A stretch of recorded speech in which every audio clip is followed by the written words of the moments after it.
Setelah musyawarah yang panjang, akhirnya musyrikin Quraisy menyepakati Abu Sufyan yang akan diutus ke Madinah untuk menyampaikan perubahan akad dengan kaum muslimin.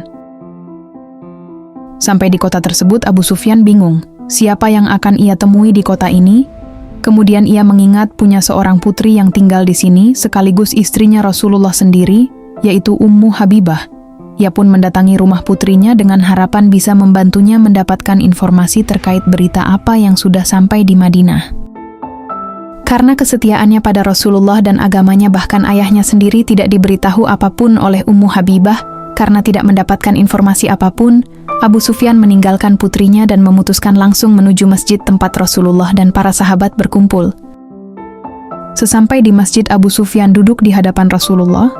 Abu Sufyan lalu menyampaikan tujuan dari kedatangannya, yaitu membahas perjanjian Hudaibiyah. Abu Sufyan ingin perpanjang dan memperbaharui akad. Ia belum tahu bahwa Rasulullah sudah mengetahui peristiwa yang terjadi di Mekkah. Rasulullah bersikap seolah-olah tidak mengetahui dan memancing Abu Sufyan dengan pertanyaan-pertanyaan. Rasulullah tetap tenang dan tidak menunjukkan amarahnya. Rasulullah merahasiakan niatnya akan menyerang Mekkah dan menaklukkannya, diakibatkan pengkhianatan musyrikin Quraisy dan sekutunya sendiri.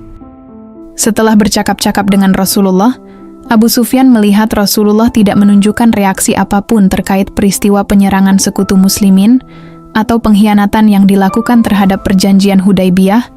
Ia juga tidak dapat membujuk Rasulullah untuk memperbaharui akad, sehingga ia keluar dari masjid dan mencari informasi yang bisa didapatkan ke tempat lain yang ada di kota tersebut.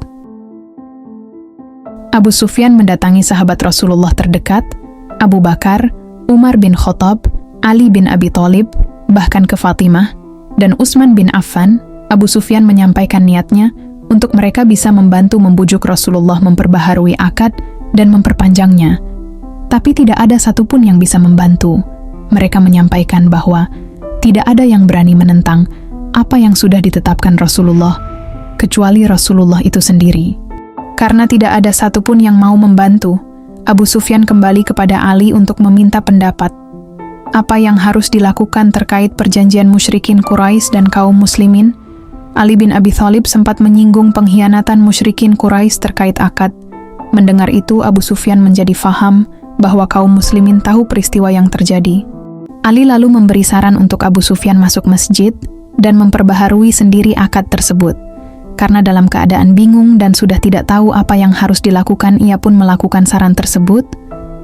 Abu Sufyan pergi menuju masjid dan berdiri di hadapan Rasulullah dan para sahabat yang duduk di sana, dan dengan lantang menyampaikan bahwa dia memperbaharui akad antara kaum muslimin dan musyrikin Quraisy. Tindakan ini tentu konyol. Ali bin Abi Thalib memberi saran dengan tujuan mempermainkan Abu Sufyan. Akan tetapi Abu Sufyan melakukannya. Mendengar perkataan Abu Sufyan, tentu Rasulullah dan kaum muslimin tidak mengakuinya. Bagaimana bisa Abu Sufyan memperbaharui akad sendiri di masjid kaum muslimin di hadapan kaum muslimin itu sendiri? Setelah itu, Abu Sufyan kembali ke Mekkah dan menceritakan apa yang terjadi di Madinah. Dia menjelaskan bagaimana dia diperdaya oleh Ali bin Abu Thalib.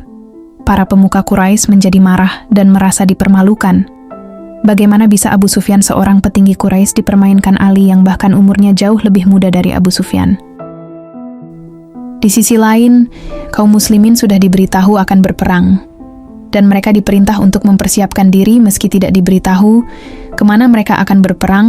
Kaum muslimin sudah dilatih untuk siap siaga atas apapun yang diperintahkan Rasulullah, bahkan untuk berperang, berbeda dengan musyrikin Quraisy. Ketika diberitahu untuk berperang, mereka butuh waktu lama untuk menyiapkan diri, bahkan harus diiming-imingi hadiah untuk menyemangati mereka. Rasulullah lalu mengumpulkan para sahabat yang penting, terutama yang pernah ikut perang Badar, dan memberitahu tujuannya menyerang Mekkah, akan tetapi merahasiakannya kepada kaum muslimin yang lainnya. Rasulullah sudah mengumpulkan pasukan bertepatan ketika hari keluarnya Abu Sufyan dari Madinah, dan terkumpul 7.500 pasukan, dan terus bertambah sampai hari yang ditentukan. Rasulullah juga meminta para sahabat untuk mengajak suku-suku Arab yang tinggal di sekitar Madinah untuk ikut berperang. Dengan demikian, pasukan muslimin semakin besar dan kuat.